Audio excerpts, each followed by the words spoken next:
قل إن كنتم تحبون الله فاتبعوني يحببكم الله ويغفر لكم جنوبكم الله غفور رحيم।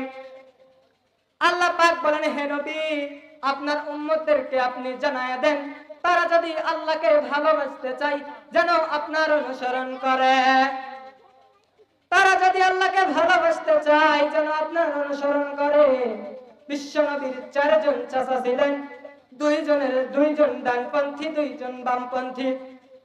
ডানপন্থীদের ভিতরে ছিল হযরতে আমির হামজা রাদিয়াল্লাহু তাআলা আনহু, আরেকজন ছিল হযরতে আব্বাস রাদিয়াল্লাহু তাআলা আনহু। বামপন্থীদের ভিতরে ছিলেন আবু লাহাব আর আবু তালেব। হযরতে আব্বাস রাদিয়াল্লাহু তাআলা আনহু ডানপন্থী ছিলেন।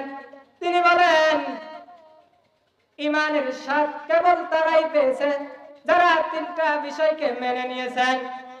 প্রথম নম্বরে তারা যারা মেনে নিয়েছেন আল্লাহকে রব হিসেবে, দ্বিতীয় নম্বরকে ইসলামকে জীবন ব্যবস্থা হিসেবে, 3 নম্বর মুহাম্মদ রাসূলুল্লাহকে আদর্শ নেতা হিসেবে। হযরতে আমির হামজা ডানপন্থী ছিলেন। হযরতে আমির হামজা বিশ্বনবীর সিরাত মানতে গিয়ে তার জীবন পর্যন্ত দিয়েই দিয়েছেন।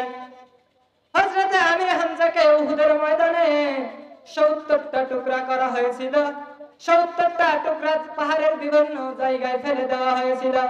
বিশ্বনবী চলে গেলেন, যাওয়ার পর সাহাবীদেরকে ডাক দিয়ে বলেন, সাহাবীরা আমার চাচার লাশটা একটু একত্রিত করো। সাহাবীরা চলে গেলেন। যাওয়ার পরে বিশ্বনবীর চাচা আমির হামজার 70টা টুকরা একটা একটা করে জোগাড় করলেন। শেষ পর্যন্ত দেখা গেল তার লজ্জাস্থানটাকেও 3 টুকরা করে ফেলেছিল। 2টা টুকরা পাওয়া গেল, একটা পাওয়া গেল না। বিশ্বনবী কাফন দাফনের ব্যবস্থা করলেন। একটা মাত্র নবীজির চাদর ছিল, চাদরটা তার উপরে দিয়ে দিলেন। বিশ্বনবীর চাচা আমির হামজা একটু লম্বা মানুষ ছিলেন। পা থেকে শুরু করে মাথা পর্যন্ত ঢাকতে যায়, কিন্তু মাথা ঢাকতে পারে নাই। আবার মাথা থেকে শুরু করে পা বেরিয়ে যায়।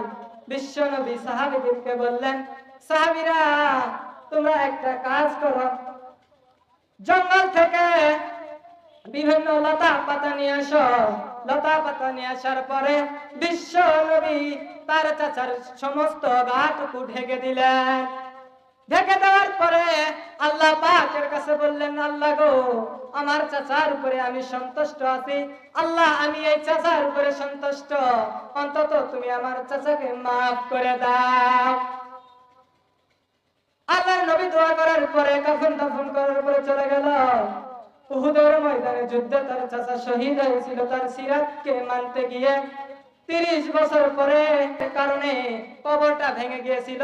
ওই ঢলের ভিতর থেকে দেখা যাচ্ছে বিশ্ব নবীর চাচার ওই যে শরীর থেকে 70টা টুকরা ছিল, ওই টুকরা দিয়ে প্রত্যেকটা টুকরা দিয়ে রক্ত প্রবাহিত হচ্ছে। বিশ্ব নবীর চাচার সঙ্গে ওই সময় যারা যুদ্ধ করেছিল তারা ওই সময় মুরব্বী হয়ে গিয়েছিল। মুরব্বী হয়ে যাওয়ার পরে রক্ত অনুসন্ধান করতে করতে গিয়ে দেখে বিশ্ব নবীর চাচাকে আমির হামজাকে 70টা টুকরা করার পরে কবরে দেওয়া হয়েছিল। ওই টুকরা থেকে তাজা রক্ত বের হয়ে আসতেছে।